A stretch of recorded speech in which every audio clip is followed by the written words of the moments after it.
And we're live. Welcome back to the weekly Roundup on this lovely Friday in July. I can't believe that it is basically past halfway point of the year.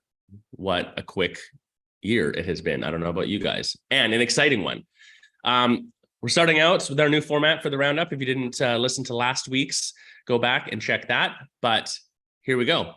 Number one, what the heck is going on in the yoga industry in the news? And I think that it's fun to look at what the larger industry conversation is, because obviously as a yogapreneur, when you're busy doing your stuff, it can be really easy to kind of just get stuck in the weeds and the horse blinders of your own business. And that's actually a positive thing. But now and again, we got to lift our head up and take a look at what's going on.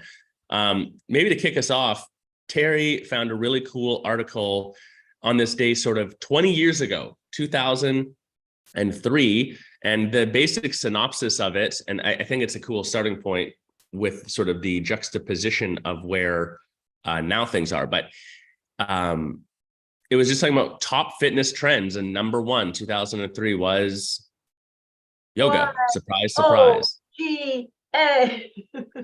Right.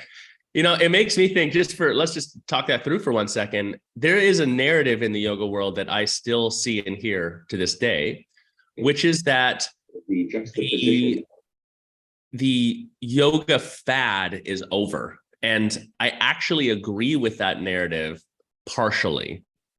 The detail being, I don't think yoga is a fad at all, but it went through a fad moment. So I can still remember, like, circa 2003 to 2009-ish. I mean, if you were in the right market, it was like a license to print money opening a studio. You didn't probably have good business practice. Back then, that was like when intro passes, that was like the thing that people figured out was, oh, we should run an intro pass. You know, the original studios out there were no intros, or it was like second class free was the first version of an intro that was out there. So it was sort of an interesting time. We've come a long way. I don't know. Before we jump in there, go ahead, Vicky. Yeah, I mean, it's not a fad, is it? It's become mainstream. Mm-hmm. So it's gone the same way as like music and music genres, in a way, that now there are like hundreds of genres. Back in the day, there used to be just pop, rock, and electronic, heavy metal. That was like 4 or something. And now there's so many, like you can't even keep track of it. It's kind of the same thing in the yoga world. It's become mainstream, and there are so many different types of yoga. So nobody would write an article like that today, because you can't just say, yeah, yoga is a big trend. Like you sound really kind of naive. Yeah, a bit. You know, what yoga? What kind of yoga? What kind of yoga are you talking about? What a good point. Like you'd be tone deaf if you wrote that article today, but what a great point with the music. I haven't thought of that. It's a perfect analogy, because you're right. It's like, it's funny you say that, because my son, who's like almost 13 years old now, is getting into his music, and him and his friends, when we're going to basketball, jump in the truck and like they're all playing their stuff. And I'm the old man now that's like, this isn't good music. Listen to this good music. But so then we had a couple nights of like a musication night while we were making dinner together. And I'm like, all right, this is Led Zeppelin. This is Tool. This is Nirvana. And he's like, I know these bands, but they're nowhere near as good as this.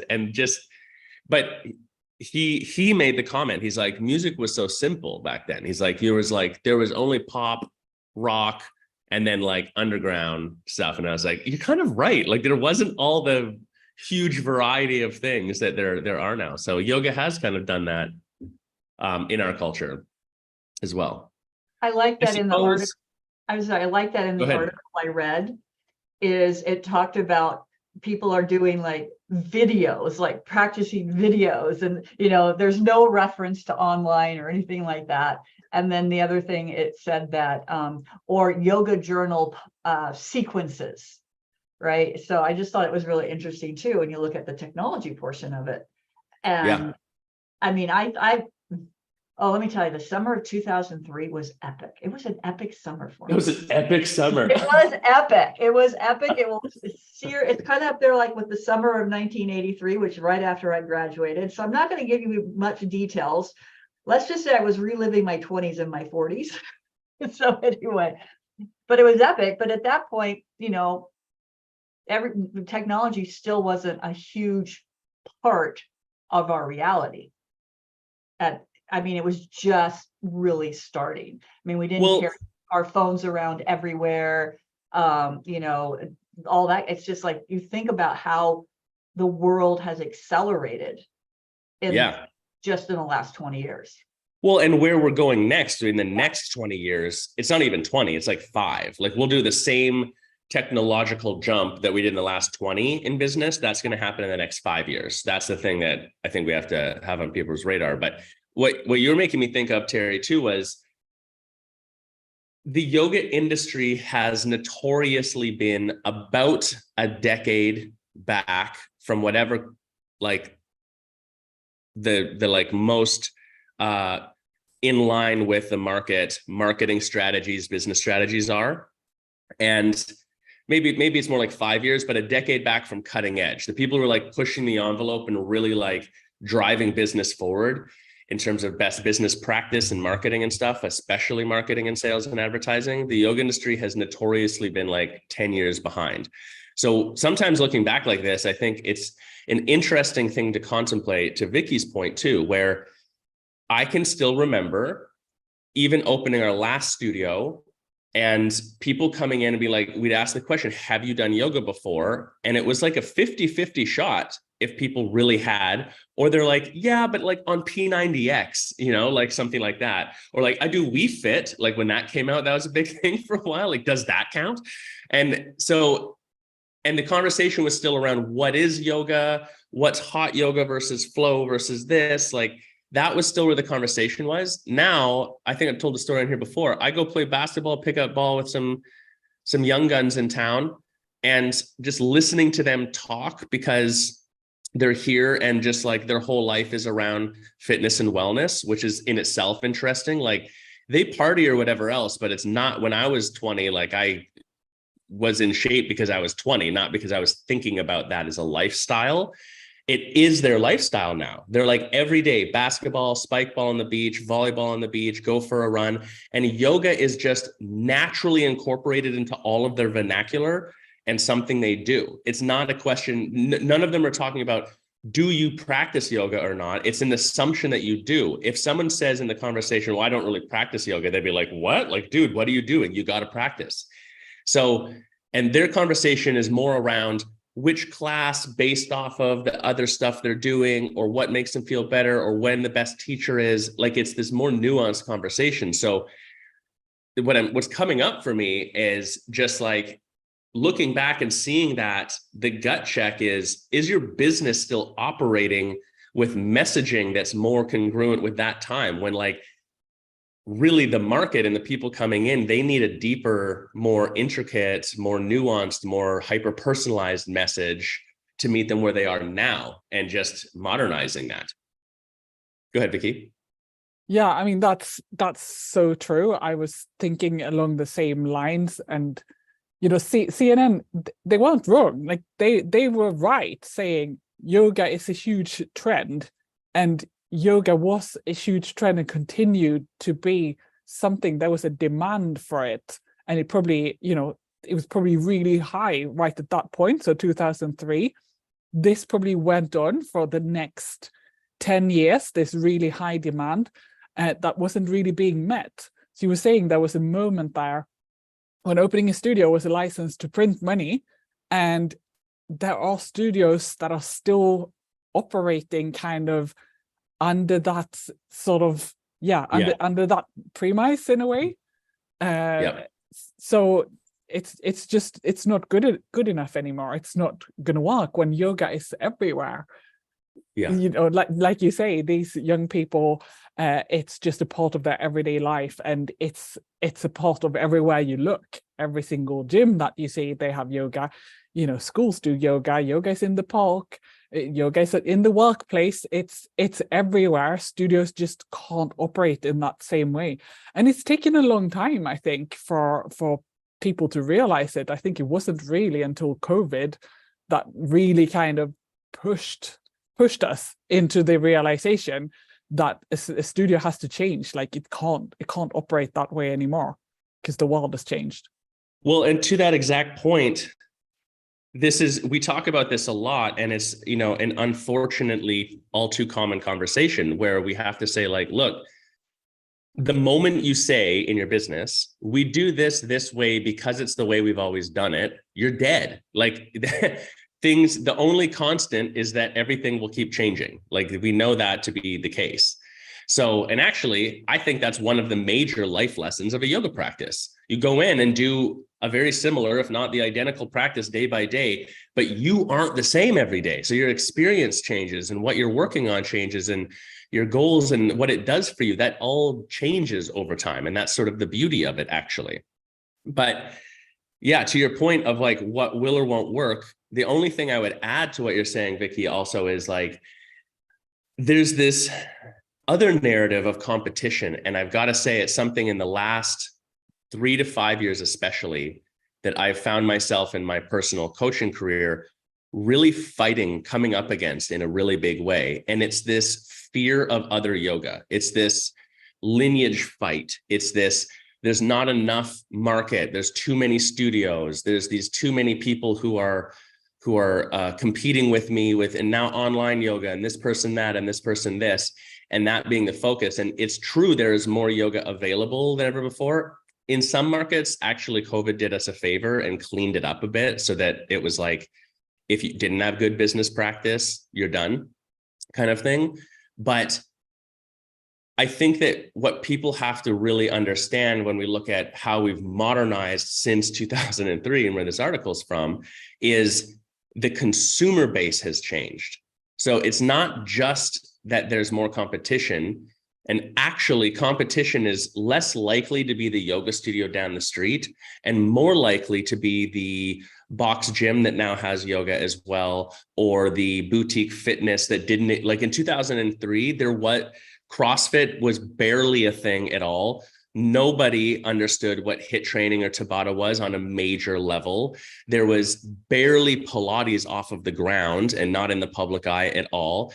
Orange Theory didn't exist. F45 didn't exist. Like the box gym was like Gold's Gym, which was literally just Musclehead Gym at the time.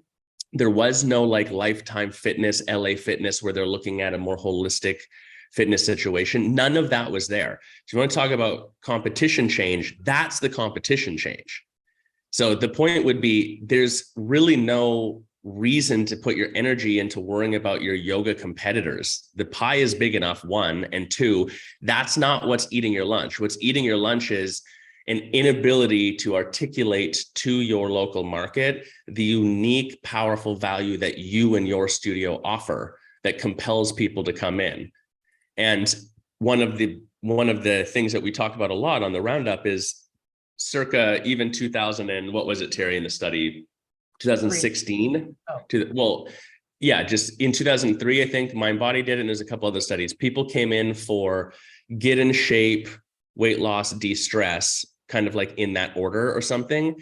And then 2020 and on now, it's flipped. It's mental health, pain reduction, and then I can't remember the third one, but it's flipped upside down that when we ask about yoga specifically, people now have a deeper understanding of its truer purpose. In 2003, a large portion of the market were the fitness seekers that wanted to just get in shape. And that was when yoga, because in the late 90s, early 2000s, that was the era of fitness for yoga.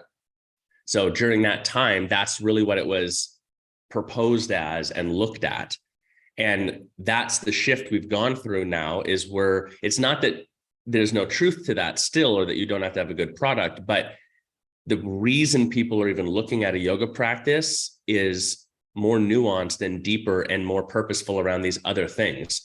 And the science is also here. This is, I think, the underlying message that is missed in the yoga world is that the science around fitness is insanely good now. It is so far beyond 2003. It's not even funny. Like, and if you want proof of this, look at like the bodybuilding world and stuff. Look at how that split apart. 2003, that was still Arnold Schwarzenegger's Bible to Bodybuilding that was written in the 80s, was like literally the book that everyone used.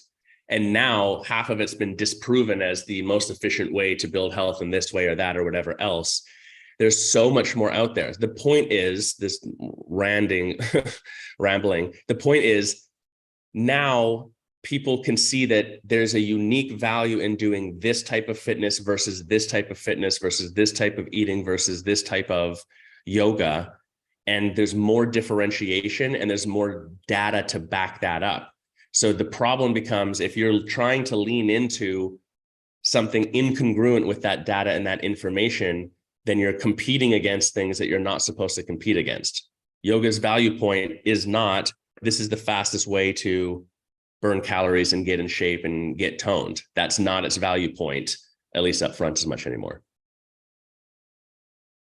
I was going to say, to your point too, Josh, about fear of other yoga and competition. Think about marketers. Well, think about big boxes. Like, there's McDonald's, and then down the block there's a Burger King, and then there's a Taco Bell, and then there's a Wendy's, or in the States there's like a Walgreens drug, and then a Rite Aid, and then a CVS.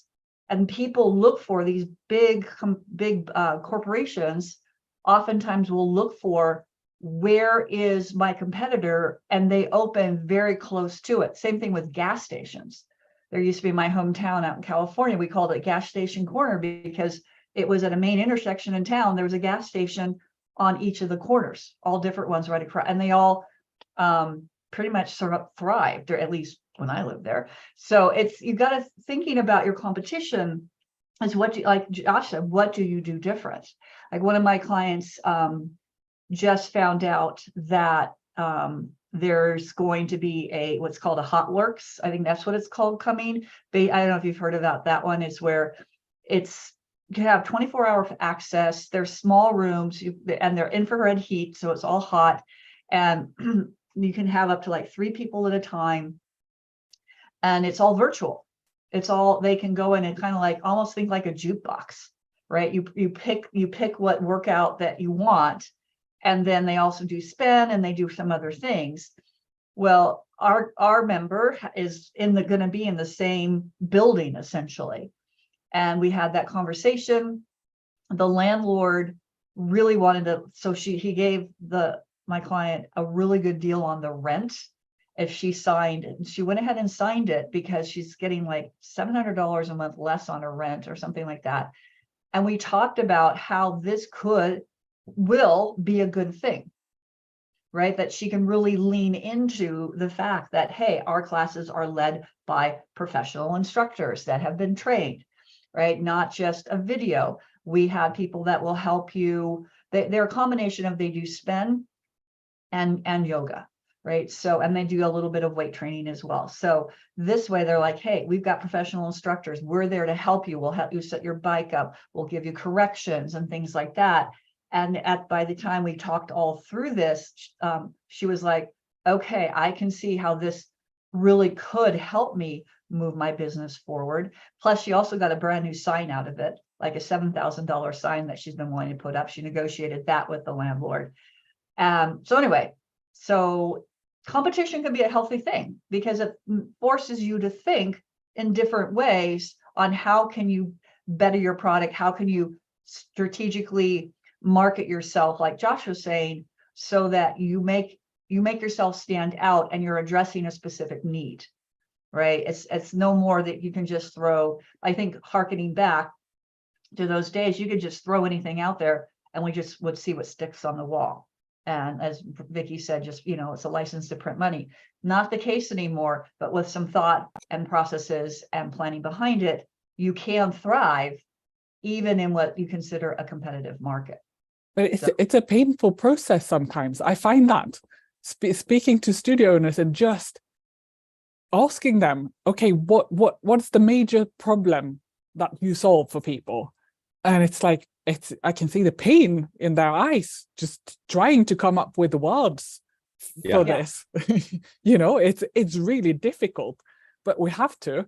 I mean, I remember this Hotworks, Molly, who used to be on the team before, she went to a class there and she was talking about it on a Roundup. It's a couple of years ago now. So she said it's like you go into a box and it's like everything is just virtual. So there's no real people. So clearly your client needs to really emphasize the value of having an instructor, a real human being there, and show that in pictures and talk about it in words and exactly what that's going to do for the clients. You know, It will be a great exercise. Plus, I also said you should just get some flyers, some little things posted up, and then just go up there and hand them out as they're coming out, because there's nobody. And the thing I wonder about something like that is, how does it get cleaned? Yeah, they have a whole like manifesto that walks through their processes and stuff like that, and like there's some auto cleaning in the air, and then people come in and clean it a few times a day. That model is, I doubt it makes it the next couple of years. It's just, I don't think it's what people actually want. It's actually a good example of like where that model is an interesting concept, and it's a VC and business owner's wet dream, because it's like, you know, it's the thing. It's like, we just set these things up and we drop them everywhere and people pay us money and go and do it. And we don't have to deal with people as the same way and whatever else. Like, sure. But the detail that was missed is product market fit. Like, does anyone actually want this? Do I want to leave my house and then go in a box and do a virtual class? Why would I do that? I don't, you know, if I'm going to do that, I'd probably go to a yoga studio at least, so I have a fuller environment and change rooms and stuff. So I don't know. Those are interesting things, but it's actually a good example of what we're talking about, of like, what does the consumer base want? And that's really where the conversation is. To Vicky's point, and I'll take us to the next subject matter here, with the like defining the problem. I think part of the difficulty for especially a more legacy studio owner, someone who's been in the game 10 plus years, and now we're like reiterating messaging in their marketing and trying to get it more solid and have that repetition and everything else.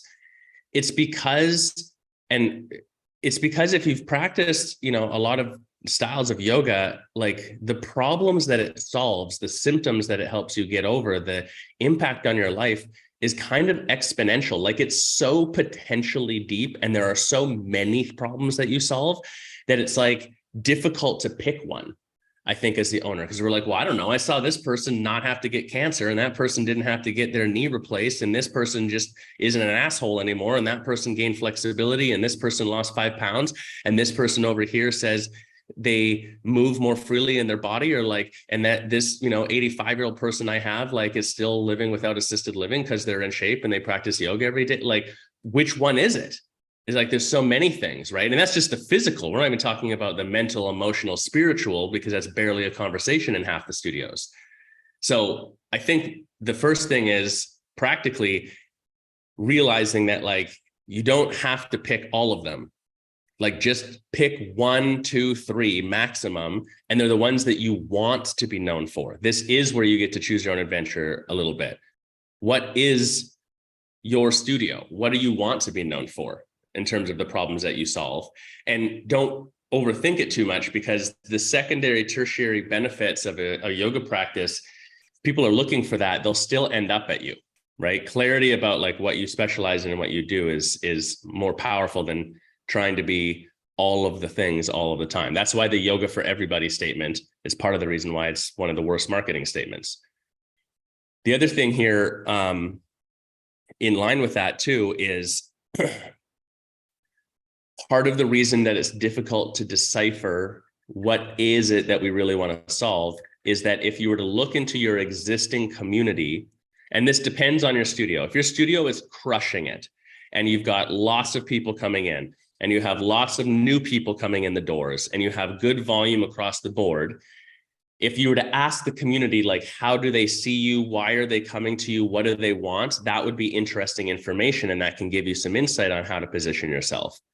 But if your business is struggling and it's not growing, and the pool of members is just long-term, multi-year members, they have the curse of knowledge and have forgotten what it was like in the beginning. So in fact, asking them why they practice and what problems you solve for them you often do not get very good answers, because you get answers for people who are seasoned practitioners, not for why people would come in.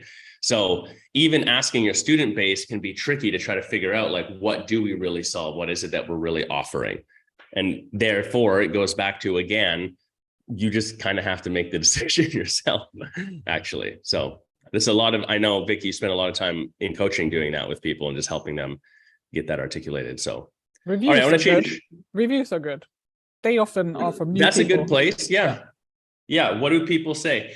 The asterisks on that, I would say reviews are good. And if your reviews are like, people are nice there, or it's a really clean studio, reviews that talk about problems. Yeah, it has to be about the problem that you solve for a person. Yeah.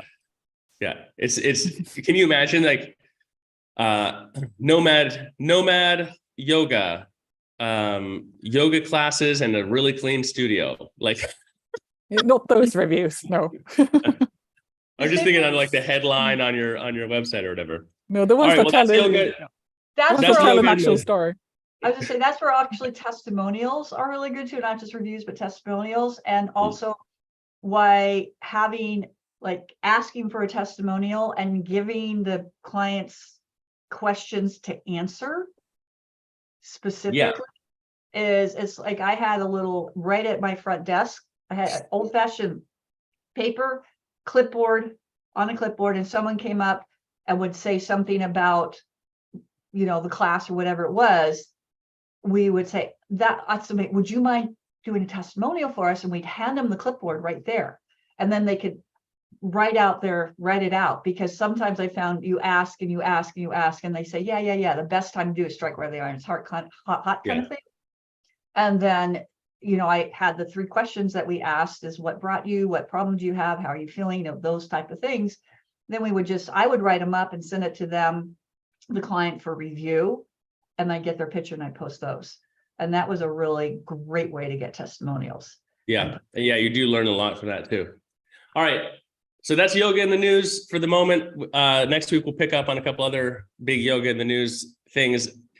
Top post in the YC this last week. And if you've missed it, first off, what are you doing? You got to get into the YC, dude, and get in there and start participating. But the top post was a conversation around adding ice bath to the studio, which is actually pretty common conversation. I find it interesting because ice bath is at an all-time high for trend. And off the back of ice bath is like, there's entire YouTube channels and TikTok channels that are, built around ice bath and the benefit of it. Obviously, we all have heard of Wim Hof breathing technique, the Iceman. There's some other people out there doing this as well. It's being incorporated into everything from gyms to spas to whatever else. And a few years back, it was like infrared sauna. Didn't quite get as popular, but ice bath is like a more popular version of that. So it's an interesting trend, because I do feel like there's enough science around it to back up the benefit of it, that it will have longevity. It's not just like, this is the cool thing we're doing, and then it's going to go through its heyday and sort of be gone. And for a lot of studios, you actually have a lot of the necessary facility. So if you have the space, that's the big asterisk, you have a change room, you might have showers, especially if you're a hot studio, you have hot and cold. So it is a potential thing to add to a studio. Total square footage necessary is relatively low for what you need. And the expense of investment can be pretty inexpensive to get started. And then in the grand scheme of things, is probably $10,000 plus, but it's not insane. We're not talking about tens of thousands of dollars to have a really swank build out for an ice bath. I have a question. One thing I don't understand is, okay, so is it like a pool that have to have chemicals so that, it stays clean? And then what about the plumbing? How do you fill it? Because obviously sometimes you're going to have to drain it and clean it and fill it. So how do you fill it?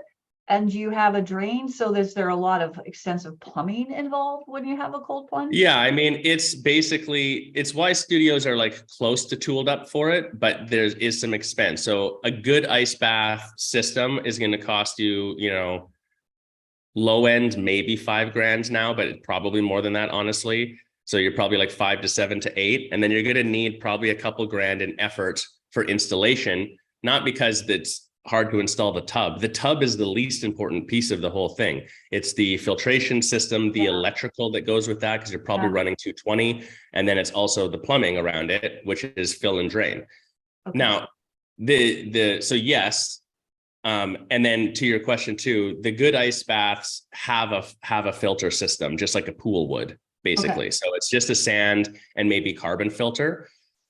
Often the interesting part about it is that the water is so small, like the volume is so small, that the filtration speed is significantly faster. So it doesn't necessarily require nearly as much chemical, if any. Most of them are like salt water or almost no chemical situation, and the filter just takes care of it. But then you have to run the power, because just like it takes a lot of power to heat something, it takes a decent amount of power to keep it cool. I've never looked at the actual differential between those. I would assume a little bit less to keep it cool, depending on your climate. But go ahead, Vicky. I mean, I think the big question, I think that was asked in the post as well, is why do you want this for your studio? Yeah. Is it just because it's trendy and awesome? And I mean, I love cold baths. Basically, one of the reasons I moved back to Sweden is I can have cold plunges in the ocean. There's a sauna on the ocean. I jump from the sauna to the ocean. You only call it cold plunge now. Vicky just called it swimming. Growing. I say with Canada too. Yeah, it's amazing. I love it. I love it. Spring swimming. I love it. It's awesome, right? But why do you want it? Apart from the fact that it's awesome and it's also quite trendy, is it really going to make you more money? Yeah, good question.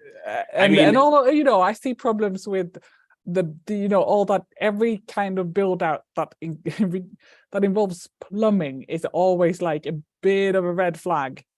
Yeah. Everything that involves water can go terribly wrong. I mean, yeah, I've seen it many times. So, but yeah, why do you want it? Is it going to make you money?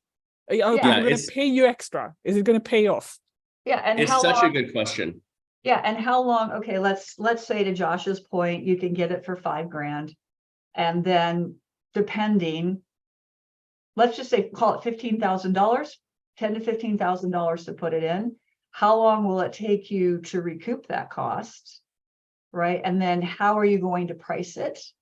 Like, if you're just, are you just going to add it to a member? If you're just going to add it to the membership, then you're not getting anything additional there, as you're at like a perk or a discount. So it's like, what's the strategy? To Vicky's point is, why do you want to do this? And okay, what's the strategy? What is it solving for? Are there other ways? Well, so here's looking for revenue streams. Is this really one that is going to get you where you want to be? Or are there other revenue streams that can get you there quicker with a less upfront cost? Because I also agree with Vicky, it's that give a mouse a cookie, right? You start cutting into walls and doing this and doing that. Who knows, you might find out that, oh my gosh, now you've got to upgrade your entire system and you got to do this and blah, blah, blah, blah. So I think the product market fit question, Terry, is a really important one. I mean, let's suppose you could charge $25 a session, which seems even maybe high, but I don't know actually in the market what the price in this would be. But if you spent 10 grand and then you're going to charge $25 a session, you'd need 400 sessions to recoup that money. And then that breaks down to like 33, 34 per month. So if one person a day paid you that and went in, it's going to pay itself off in a year. And then other than operational expense. So by the end of a year and a half to 2 years, it starts to be profitable, which isn't a bad runway for recouping expense. But then the question becomes, how does it actually like really make you money? What's the margin on that? So after it's paid off, what's your operational expense? What can you charge? And what's the sort of margin? Because really in the end, business is about margin. That's where I'm not sure. But the obvious second benefit is engagement with your business, maybe an upgrade to membership, maybe better membership retention. Like if you could prove out that by having an ice bath, 50% of your members stay on membership 30% longer, I bet you that cash rolls for you really positive. And putting in like infrared sauna and stuff is always a conversation too. I think the potential advantage of it, because I put those in the same category, the potential advantage is if you have spare square footage that you can't run a yoga class, or you're not going to do spinning, or like you're not going to do another product that like has high volume like that in it. It's that if you get it set up, there's a passiveness to it. It's like you still have to promote it as to be part of your business, but the theory being people can pretty much self-register for the ice bath and stuff. It doesn't take a tremendous amount of effort, you know, to necessarily get people, like to manage the people using it, or same thing with the sauna. So like in theory, it just allows for a situation of more income, better use of your square footage with a more passive nature of it. Like that would be the theoretical advantage. I do like the idea of diversifying your product lines too, but yeah, this is a tricky one. Vic, you go first and then. Oh yeah. I did just look up pricing for Cold Plunge. I found a Cold Plunge studio, $37.50 for a single session and $229 a month for unlimited sessions. Right. And they're able to do that. Yeah, that's insane. First off, where is that? What city? It's, let me see, where is it? Where are they? They are in, oh, not too far from me, Carmel, Indiana. Oh, there we go. Riff up road trip. Road trip. You got to go and vlog going to your ice bath place.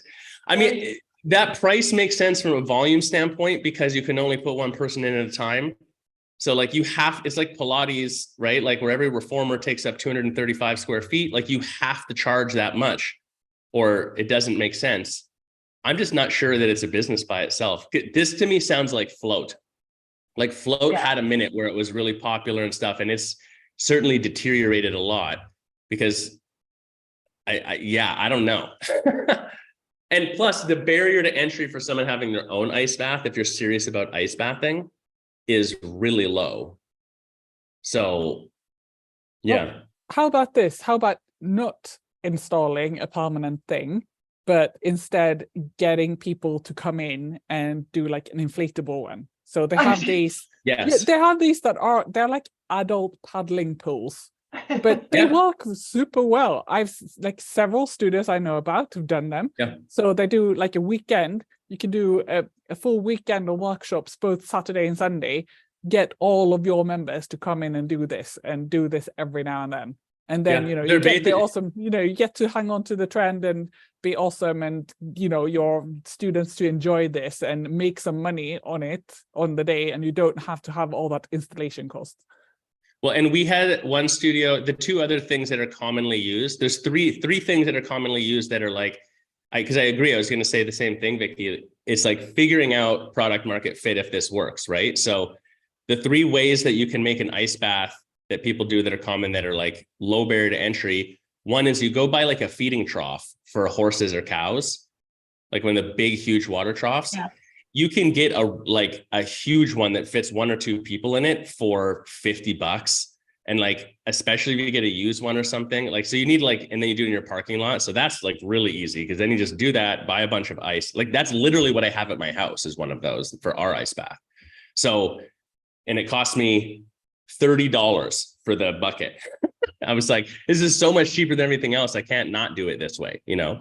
And then if you want a nicer looking one, then yes, there's the inflatable ones, which are relatively inexpensive. Or the hack to that is if you don't want to buy one and you want to test it, rent a birthing pool from your local midwife in the area because they probably have one. It's the same thing. They're slightly larger, but like it's a pool meant for full size humans and to hold that weight and whatever else. So, and they're super thick walled, so they like stay very insulated and have a lid and everything. So birthing pools, like you can just rent that for $100 for a day. I mean, they have big ones. So I did one at the festival. We must have been like 8 people in that, and it was like an inflatable one that you could move. Yeah, there's some huge ones out there. Yeah, I'm just saying if you didn't want to buy it and be like, this sucks, I don't like it. No, you can rent them. This place in Carmel, Indiana, has a mobile plunge. Our mobile plunge tailor with a cold plunge and hot sauna, ideal for special events or group gatherings. $550 an hour. Mm-hmm. There you go. There's some real pricing there. I wonder if they'll make it. And then the third one, if you want to have like the cheapo installation, this doesn't fit with all studios, but there are a few studios I can think of right now. Like one studio that we work with that's in Florida. Behind the studio, they have like an outdoor area that's open air where they can have some seating. There's actually an outdoor shower there and stuff too.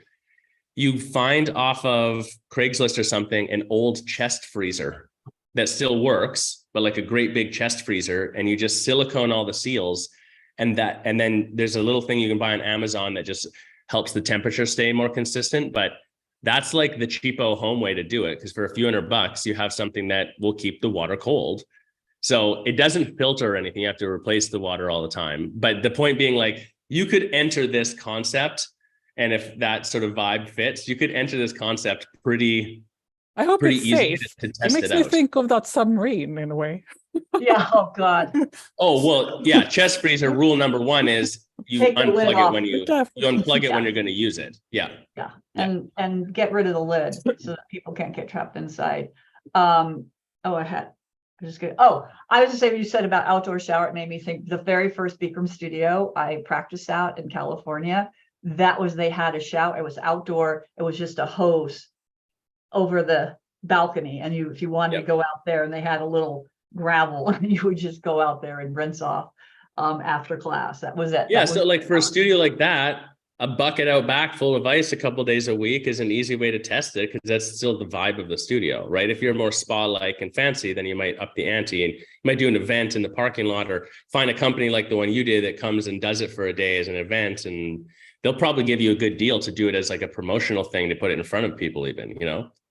I think here would be the bigger thought though, right? Is uses of square footage, ease of operation, margin, but the idea of having more product lines to increase lifetime value. That's the potential value in a lot of this stuff.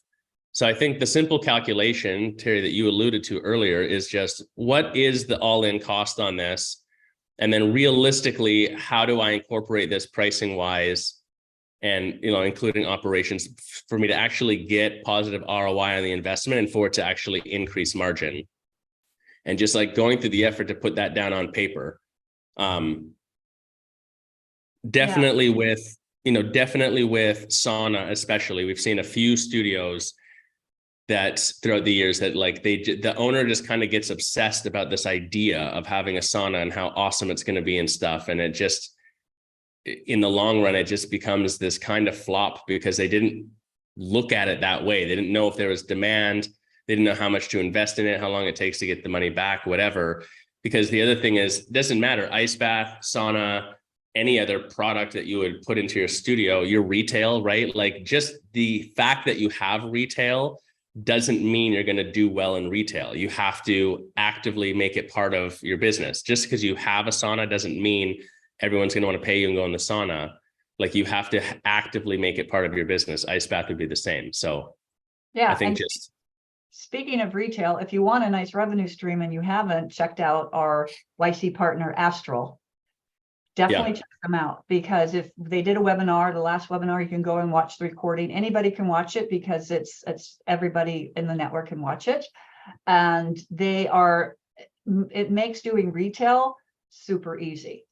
And so if you are looking for an additional revenue stream, this one is much lower cost to get into, because, you know, you could probably set up a nice little retail area, like for less than like $1,500 or something like that, with investment and some slat wall and good hangers and stuff like that. So definitely check them out. And while I mentioned that, I'm just going to mention here, it's totally off topic, Josh, but we do have our webinar next week on the 25th at noon Central.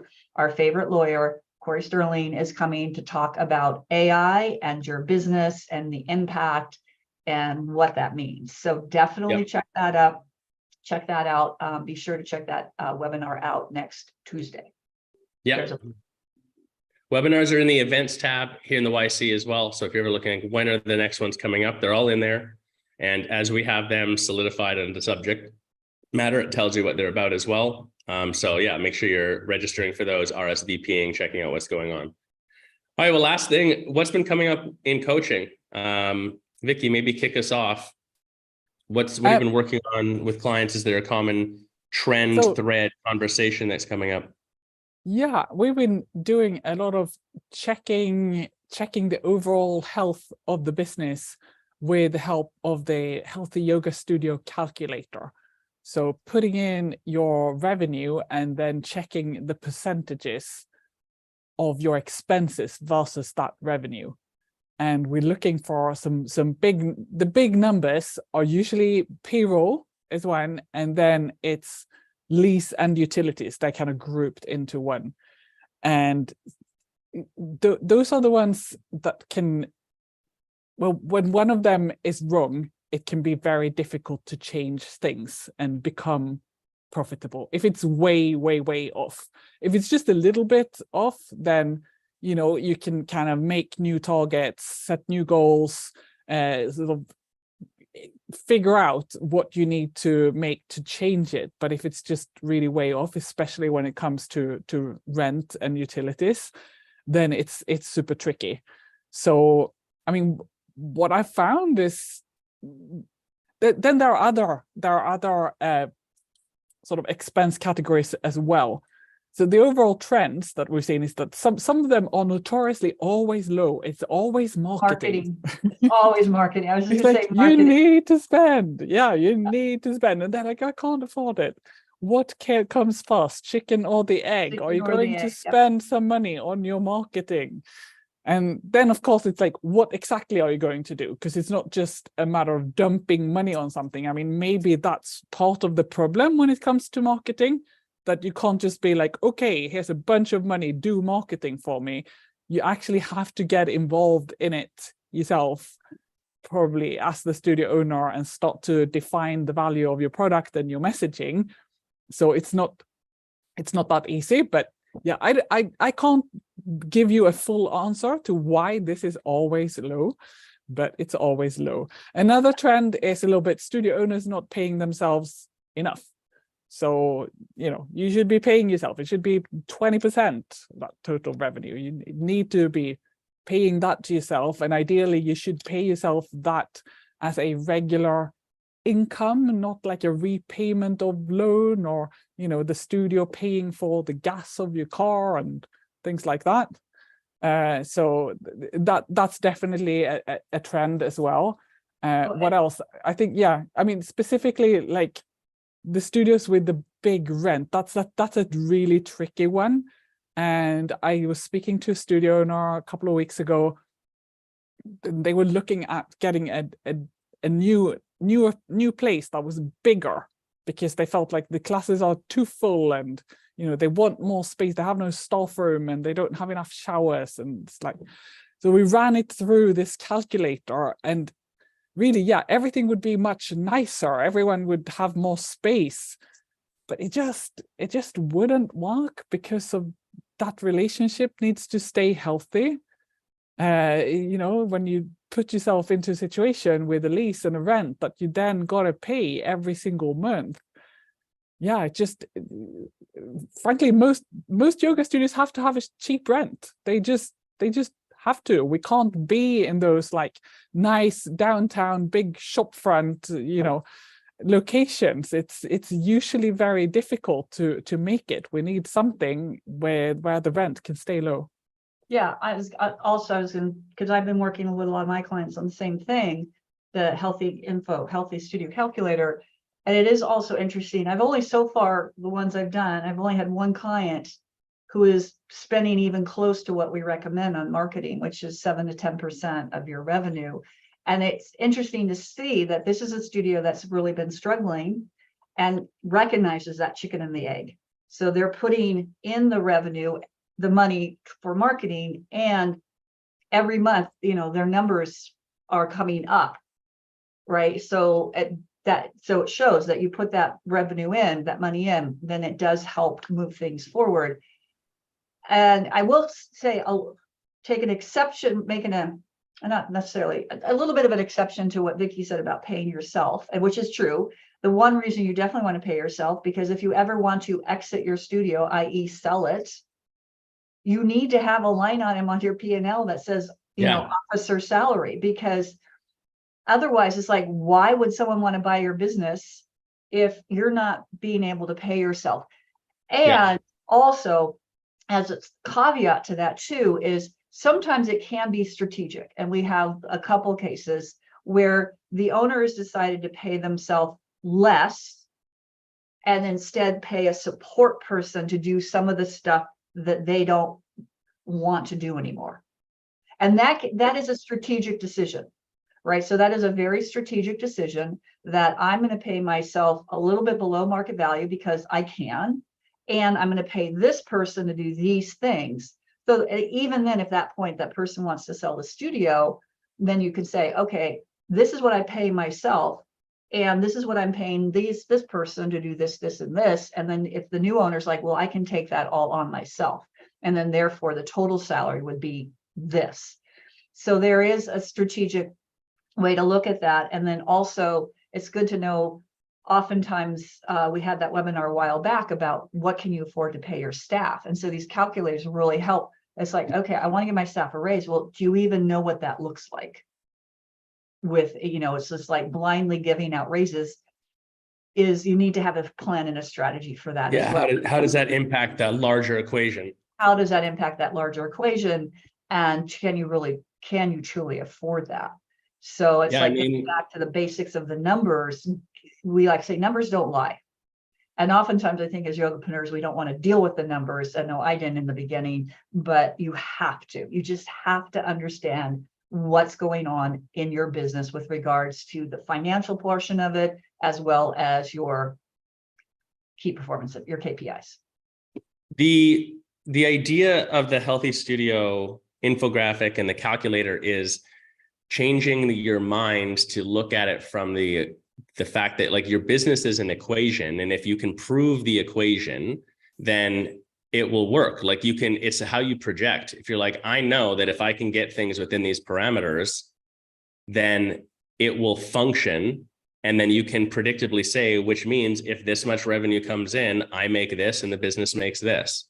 And I know what my budget is for things. So it can be very empowering in that when you look at your business and you see the differential and you start to move towards these things, it also it forces you to get smarter about where your expenditures are. It's not exactly budgeting, but it makes you just marketing is a good example. You might be underspending, but it's also the empowerment to say what can I spend? I'm planning out this next year. I want to do these things. What I think I want to overhaul my website or whatever. Can I afford to do this or not? Yeah. And it just lets you answer those questions clean and easy. I had a conversation yesterday with someone on a free coaching call, and we talked a little bit around this stuff too, just the idea of it being an equation. And the two things that I think were really interesting on the call was that one person, in one instance, the person on the call, we were looking at their markets. They had, 150,000 people, really only one other competitor in town, no box gym. I'm like, how many members do you have? A situation like this, I'd be looking at 300, 350, 400 members is that would be where we'd be shooting for to start. And they were sub 100, way sub 100. And they had never thought about the fact that it would even be possible to have that many members. They're they just assumed that wasn't there. And then part of that was then this sort of mentality around marketing specifically, and the idea of spending on marketing, and the chicken and the egg was well, I don't know how we're going to get to that many members because marketing budget or whatever else. Long story short, what we uncovered was they had been so restricted because of how blind they were to the equation of their business. And no shade, it's just this is this phase that they were in, that they couldn't make decisions and couldn't invest in the business in the ways that were actually going to grow the business. So all of their money was getting spent on stuff that really wasn't moving the business forward. And it was just staying totally stagnant as this little tiny hole in the wall place. And when it came to things like marketing, it was pretty obvious to see that it's not like people know about them and aren't coming in because they don't want to. No one even knows they exist, despite the fact that they've been there for 5 or 6 years. So in a roundabout way, looking at your business this way from this equation standpoint and empowering this allows you to start to figure out how to move forward powerfully in these different areas. Marketing, like you're like, I want to start paying myself. Cool. What percentage and what does that look like? And what would it need to be? Or I want to expand, like Vicky's saying, great. How do you, like, what would the business need to do for it to make sense for you to expand? And is this actually the way that you're going to get there, et cetera, et cetera? The other thing that was interesting when we work on this healthy studio calculator is just looking at it. So if the expenses are a little bit higher, is okay, what just we were looking at this one studio, if they improved their capacity, right? If they brought up their capacity in terms of more people in the room, then that added about $40,000 revenue. And when we put that in, then all of a sudden, without changing anything else, we put it, okay, if you were doing that, then all of a sudden, a lot of those, they're right in line where they need to be. So sometimes you might be a little over. And if you just look at, okay, what do I have? If I just get this much more, that's going to put me into that more healthy area. And this is without like adding any classes. This is just working on filling the capacity, helping to get their capacity up, or their attendance, I should say their attendance up towards a higher class utilization. So that's the other thing that is really cool about some of these tools that we have, is we can look at that and identify. Sometimes people think, oh, I need to add classes, I need to do this. Well, looking at that with your other KPI numbers, like, no, not necessarily. If all we did was this, if we focused here, we're going to move that needle. In fact, Josh and I are leaving on Sunday to do two, not one, but two, count them, 2 on-sites next week. And the one studio we're going to is, we have already identified the opportunity. It's not about getting people in there. It's about getting more people to buy their intro and then converting those people, right? And if we just get that team dialed in on that, it's just going to go through the roof for them, and without changing anything else. Yeah. Other than just getting the people that are already coming through. So that's where, understanding all of this foundational stuff really is actually empowering for you. It makes you more empowered to know where you are now and where you want to go, where you spend your energy and your time, and what are the 3 things you need to get there.